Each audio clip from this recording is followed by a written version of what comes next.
Hello, it's June the 25th, 2020, and welcome to the Water Action Platform.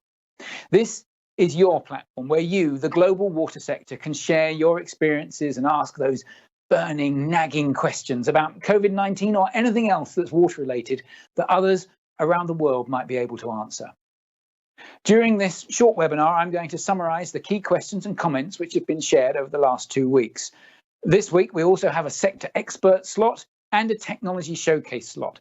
And rather excitingly, I will also share news about the hashtag #ourwaterworkers initiative, which celebrates some of the great things the water sector has done during the pandemic.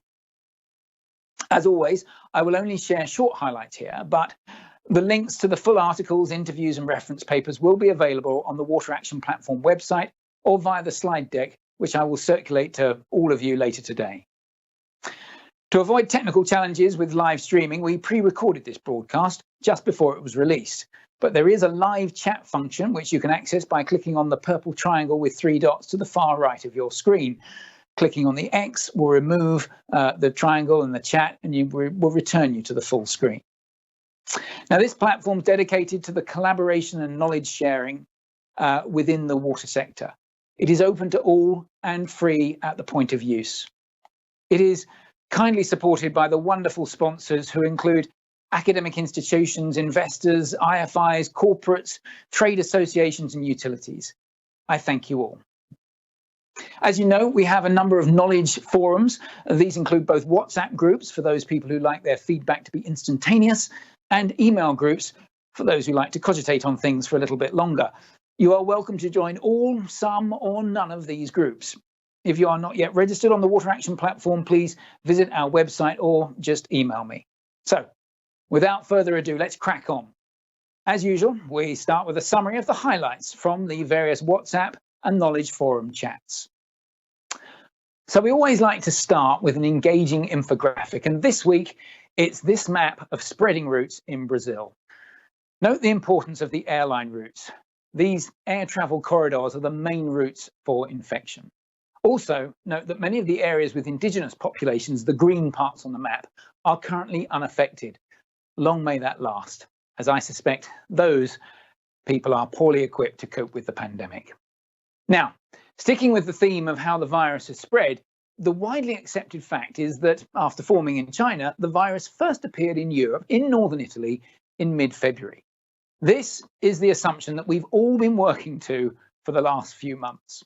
Indeed, various scientific papers have been published confirming this belief, as seen here on one of those rather lovely visual abstracts which we've come to enjoy sharing in these webinars. This paper also shows that the samples from the SARS-CoV-2 RNA were present and detected in early February.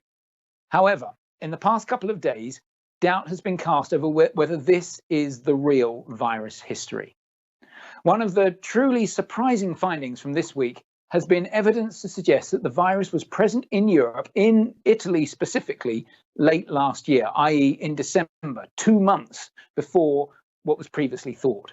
Now, this obviously throws up lots of questions, not least, is this new data right, or is it even reliable? It is also important to note that currently at least no one is seriously questioning whether the virus began in China or not. It's rather a question of how quickly it mobilized to other countries, and what this might mean for the current track and trace activities. Also, this data, if true, shows the huge value and potential of using sewage testing for widespread infection scanning, because it's through the sewage that we've noticed this.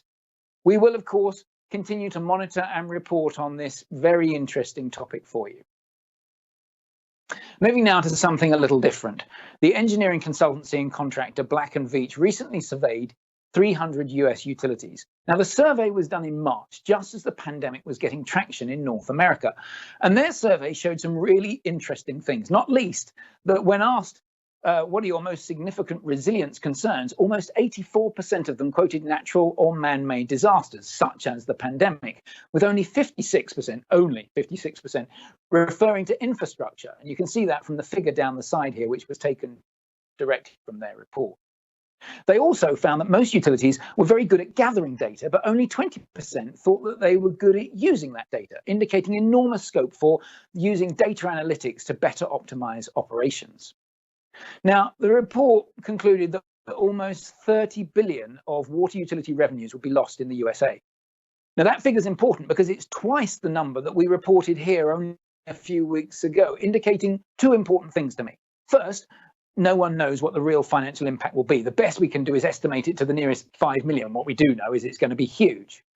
Secondly, that if this is the scale of the impact in the USA, where the majority of residents are able and willing to pay their water bills, the impact in some other parts of the world are going to be even more extreme.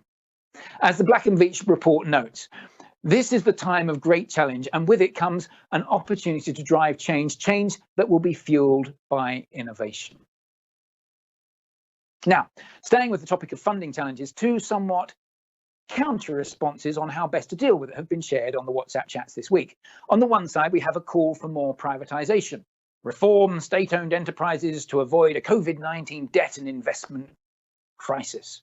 This paper, which wasn't specifically focused on water, it also addressed state-owned enterprises in energy and transport, argues that by adopting some form of privatization, there will be better management and characterization of debt. And that this approach is absolutely necessary if we are to preserve the financial viability of these organizations. Without it, they argue, those state-owned organizations will fail because governments will not make the investments that are required. On the other side of the argument, we have this white paper from NACWA, calling for an establishment of a federal assistance program, especially for low-income situations. Now, it's important to note that the NACWA paper does also identify a number of financing strategies that do not require federal funds, as listed at the bottom of this slide. However, these two papers throw up the question, which is the right approach? Privatize the industry or get support from federal government? Of course, the answer is neither is right, or rather, if you prefer, both are right. Both approaches have pros and cons, and the right approach will vary from country to country, state to state, possibly even water utility to water utility or community to community. It depends a lot on where you're starting from. Now, whilst the debate about privatise versus nationalise might exercise many of us, for those poor souls who live at the very bottom of the prosperity pyramid, in particular those who don't have access to piped water, these discussions are somewhat irrelevant. For them, it's about securing an affordable water supply that is independent from the often exorbitantly priced water traders in the street. Now, we've touched on this briefly, the topic about ATMs, water ATMs in the past, and this week more was shared. And as you can see here, here's a live water ATM operating reliably and providing water 24 hours a day, purifying rainwater and powered by solar energy. The prices, as you can see here, are very competitive, finally enabling people who are not on pipe supplies the ability to access water at similar unit prices to those who are. And if this is one of the outcomes from the COVID-19 pandemic, that's a great place to be. Now, having personally been directly involved with some water kiosk businesses in Haiti, I am biased. However, there are numerous benefits associated with this sort of approach. In particular, look at these bottom two. People learn to use water prudently, and it's an eco-friendly option.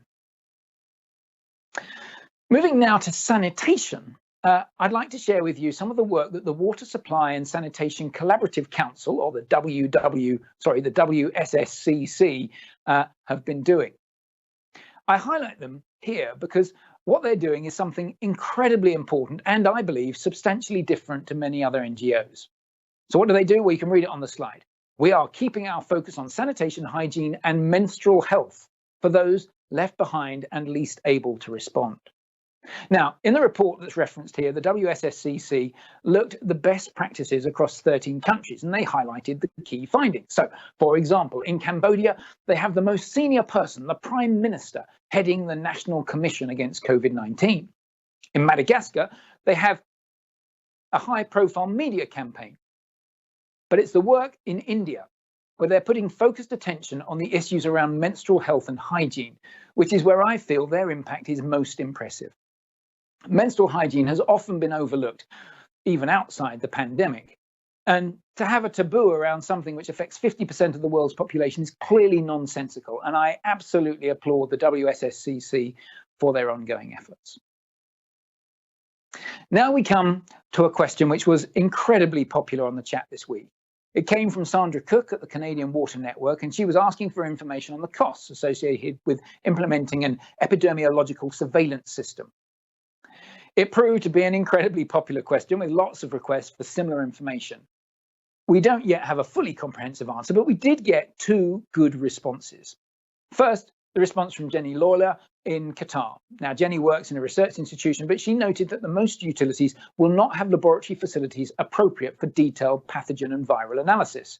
She suggests that working with your local university is a cheap option, or finding a local commercial lab, more expensive, but probably more reliable. Secondly, we have this comment from Joe Burgess in South Africa.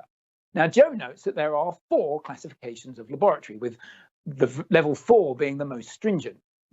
To do a SARS-CoV-2 analysis, you need a level 3 or above facility. However, Joe notes that the rather exciting paper which we reported on last week, which confirmed that murine hepatitis virus, or MHV as it's more widely known, was a good surrogate for SARS-CoV-2. That finding is a game changer because MHV can be used in all lab categories, including the cheaper, more widely available Category 1 laboratories. Now, we need more data on this topic, so if anyone watching this has any insights on the cost of an epidemiological surveillance system, please share them, because this was a really hot area this week. Now we move to the ever popular topic of transmission and whether sewage is a vector for the virus. This has been a topic on literally every one of these webinars, and I doubt it will go away. A few interesting things have happened this week with regards to transmission. Firstly, the latest guidance from the CDC confirmed that person to person is the main risk of infection. Sewage wasn't even mentioned. However, there have been a bunch of papers published which throw up some new questions. So firstly, there's this one from AMSL. So AMSL looked at data across 44 countries and found, not surprisingly, a clear correlation between infection and access to wash facilities. Nothing new there. Where this paper gets interesting is in its conclusion there's also a direct comparison between infection and access to TV and telephones. And he concludes that these channels are key to distributing messages about good hygiene. Now, personally, I thought that the increased access to information was a good thing. But rather worryingly, in this paper, it flags the issue of internet-based false news and bad science, which can work against us as much as it can work for us. There have also been 2 papers on toilet flushing, both from trusted scientific journals. This one, from Physics of Fluids, reports how they mimicked typical toilet flushing processes and found viral particles are propelled into the air upon flushing. They note that it's not clear how potent the viral particles are, but they identify that there is a potential risk if you enter a restroom cubicle that someone who's infected had just exited. Now, the second paper on exactly the same topic is from the Journal of Hospital Infection, and they found very similar findings, big plumes of aerosols rising out above the toilet once it's flushed.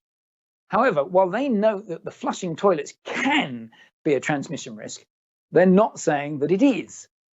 i.e. they're making the point that it's unqualified. The key learning, they say, is to wash your hands, and here's the potential new bit, close the toilet lid when flushing. And that feels like a message that we probably need to get out into the public. Next, I'd like to very quickly share with you this paper from Sajadi et al., which looked at whether COVID-19 virus was seasonal. Now, I'm showing this here because I thought it was particularly important as the Northern Hemisphere braces itself for a possible resurgence later in the year. The full details are available in the paper, but their conclusion was that based on studies across 50 cities in both the North and Southern Hemisphere, this virus does appear to behave like a seasonal respiratory virus. So we can brace ourselves for that second P. However, irrespective of all the seasonality or not, the pandemic continues to affect parts of the water cycle which would never have been expected to be impacted. Here's an example around replacement of lead pipes in New Jersey. And I'm certain that over the coming weeks and months, we will see more impacts just like this as fallout from the pandemic rolls on. On a more international or macro scale, the impact of COVID-19 on our ability to meet our Sustainable Development Goal targets has been noted. And the really depressing thing here is that, as shown on this graphic, using data from before the pandemic started, data from 2019, we were, in Asia Pacific at least, already missing the key water SDG target. The water goal, I know that graphic's difficult to see, but the water goal is SDG 6, which is the first one in red. As you come down the table, you can see that everything else, pretty much everything else, is blue, and we just got this red glow for the water one. So with all of that, is there any good news anywhere? Well, yes, there is. First of all, the UN is about to launch an SDG6 accelerator with an event due early next month. Secondly, the ADB, the Asian Development Bank, has produced a guide for reducing the risk of water-related disasters during the COVID-19 crisis. The author is Jeffrey Wilson from the ADB, who is part of this Water Action Platform community. Thirdly, Sevier, in partnership with WaterAid, have produced a similar handy guide to help with water project development in emerging economies.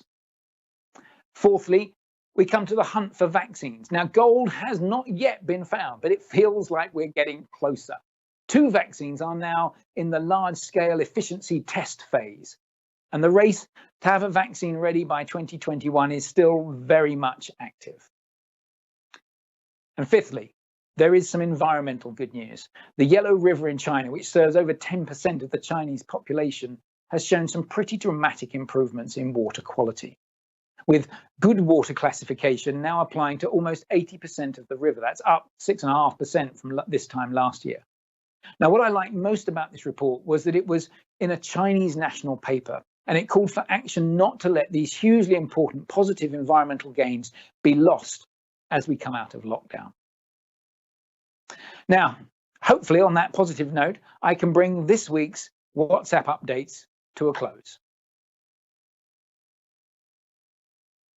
So now we come to this week's sector expert, and I am delighted to introduce David Tyler, Associate Director and Water Sector Specialist at the EBRD. The EBRD stands for the European Bank of Reconstruction and Development, and it's a public institution formed in 1991. The bank operates across multiple sectors and multiple countries, 38 at last count, I believe, and last year the EBRD invested over 10 billion euros. Its aim is to help emerging economies move to becoming market economies, and it has the rather impressive strapline of "We invest in changing lives." Now, earlier this week, David was interviewed by Dr. Ben Tam, Managing Director for ISLE UK. The full interview is available via the link you can see here. What I want to do right now is briefly share with you some of the highlights. Now, one of the first questions that Ben asked David was about the sort of work that the bank does to support the water sector specifically. I think it's fair to say that the water sector has been a constant area of attention for the business and continues to do so. And often our work is very much about addressing legacy underinvestment, decades of underfunding in the sector, to enhancements, but we're particularly interested in pushing the agenda on more sustainable and green growth in that respect. Ben and David then continued their discussion to talk about how the world has changed in the last 3 months. In particular, they discuss how it's become more challenging for the bank to deploy money due to restricted access to clients and consultants. However, the need for the bank's services has never been greater. And as we all know, utilities, especially those in developing and emerging economies, are wrestling with how they can cope with reduced incomes, restricted workforces, and all the other challenges that come with COVID-19. In the interview, David explains their approach to liquidity shortfalls and their recently launched solidarity package. They also discuss some of the things that EBRD is doing to support water investments specifically, and in particular how they prioritise those investments, be that for infrastructure or for capability building. It's all about how to support stronger water service provisions through the creation of stronger water utilities. My favourite question from Ben, however, was when he asked about innovation. I mean, it's first worth mentioning, we're not alone in this, but we were one of the first institutions to release what's called our solidarity package. And in very simple terms, that's around 21 billion euros of investment available for emergency financing of working capital to supporting what's called our vital infrastructure support program. So investment that follows on from that sort of emergency capital support. David goes on to talk about how innovation in the digital space can often lead to water utilities leapfrogging some of their challenges, using water meters as a great example. The interview ends with Ben and Dave discussing the forthcoming EBRD webinar. This is a 90-minute event that's being held on the 16th of July at 9 a.m. British Summer Time, not GMT. Now, what I like about this particular webinar is that it's trying to look beyond the immediate crisis at what sort of things can we collectively do to come out of this pandemic stronger. So let's go back to David one last time to hear him outline what the webinar will involve. I'm delighted that we're going to have insight from, as I say, exemplar companies. We're going to have input from the private sector. We're going to have an operator from one of our companies, and we're going to have a regulator and a UK operator who are going to share their ideas about giving us that vision. How did they get to that point? How is that? How can we then take those ideas and create some stronger, more resilient systems going forward? And equally, how do digital solutions fit into that space? So there you have it, a date to put in your diary. The details of the webinar will be available on the links that I'll circulate after this broadcast. Thank you, David. Thank you, Ben. All the best for the 16th of July. Now we move to our technology showcase section. Now, we've discussed in these forums in the past few months, many times, the role that technology will play as we try to find and adopt sustainable, viable and sensible solutions to the COVID-19 challenges. Back in early April, we in ISLE undertook, on behalf of this group, a technology scanning exercise in which we reached out to over 2,500 companies in the water sector supply chain. We invited them to share their ideas, products and suggestions for how they might be able to assist. The results fell broadly into 4 categories: detection, removal, automation and contingency. And you might recall seeing this slide. Off the back of this initial technology outreach, a collaborative project was formed in which 23 utilities from across Europe, Australia, North and Latin America, plus 2 development banks, all came together to fund a more detailed and more focused technology search. Now, that project is due to complete imminently, and subject to approval from the funding members, I hope to share the key findings with you in a future webinar. What I can tell you is that the project has identified 8 technologies for detecting and monitoring, 32 which have a proven ability to remove and deactivate SARS, 29 which will support remote work, and 26 technologies which can help water utilities manage contingency in times of crisis. And this last grouping is all about helping utilities with their communication, staff deployment, and both customer and supply chain management. The project has identified a plethora of new digital solutions from outside the traditional water sector supply chain, from which utilities would benefit beyond the scope of the current pandemic. Now, going forward, we intend to include a short section in each of these webinars where we highlight, a showcase you might call it, a technology which we think is particularly relevant to you, the Water Action Platform members. This week, the company is Oxford Nanopore Technologies. Now, I should first stress that ISLE has no formal link, shares, commercial interest with Oxford Nanopore. We are simply highlighting them here because we think they're rather special. Now, Oxford Nanopore was formed in 2005, and it's based, perhaps not surprisingly, in Oxford, here in the UK. It does have offices all around the world. And here is Gerrard Coyne from Oxford Nanopore explaining what they do. So the goal of Oxford Nanopore is to develop a ubiquitous method of sensing molecules. Now, this is to enable the analysis of any living thing by any person in any environment. So the technology is currently functionalized for the sequencing of the detecting of DNA or RNA, so RNA or DNA sequencing. Now, the technology has the capability of detecting a wide range of small molecules and proteins, but our commercially available technology is functionalized for this nucleic acid sequencing. So, as mentioned there, Oxford Nanopore are specialists in nanopore sequencing.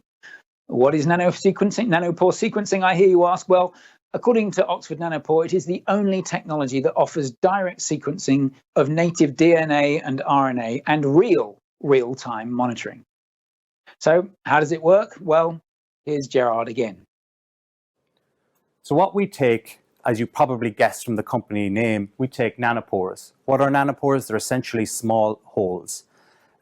Protein nanopores, you see them in bacteria. And what we do is we leverage the traits of nanopores and we've embedded them in a membrane that has high electronic resistance.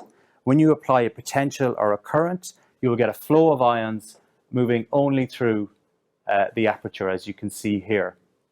You can detect and measure this current, and in this state we call this an open current state, where the ions are passing freely through the nanopore.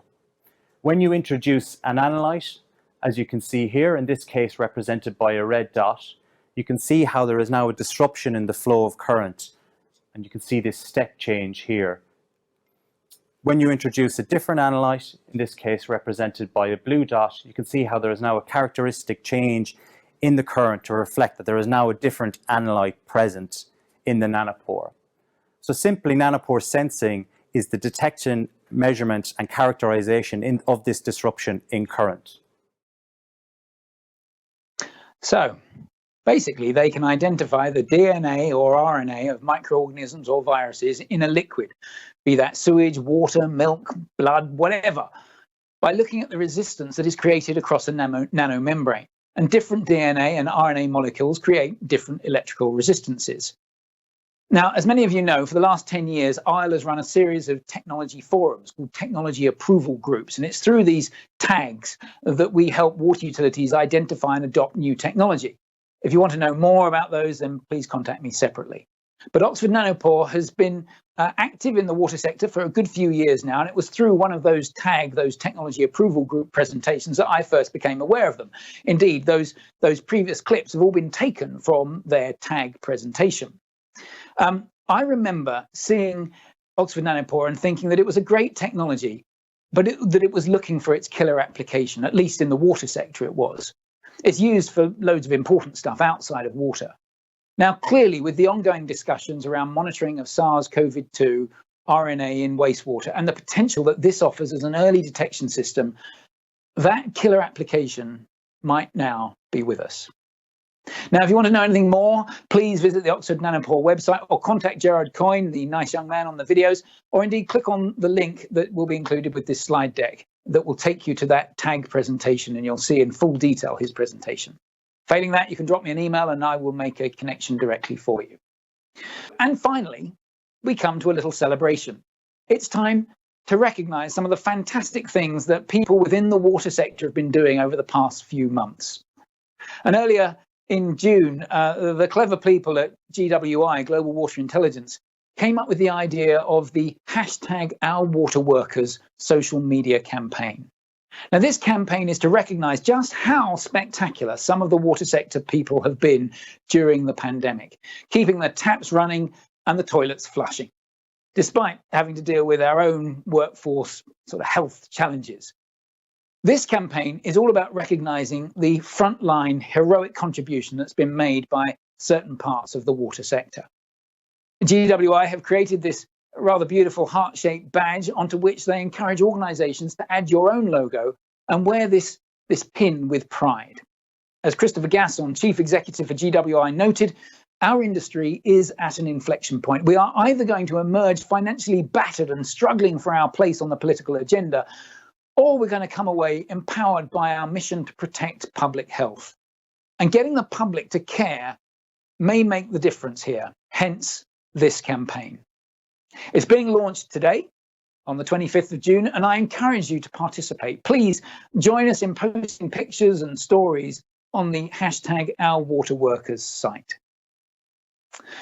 With that, I bring this week's webinar to a close. I thank all the sponsors again for their kind and continued support. Please share any feedback or suggestions for future sector experts or case studies or technology showcases. The next webinar will be on Thursday the 9th in 2 weeks' time. I will circulate the calendar invites shortly. Thank you again for your time. Keep asking questions, keep sharing, and keep safe.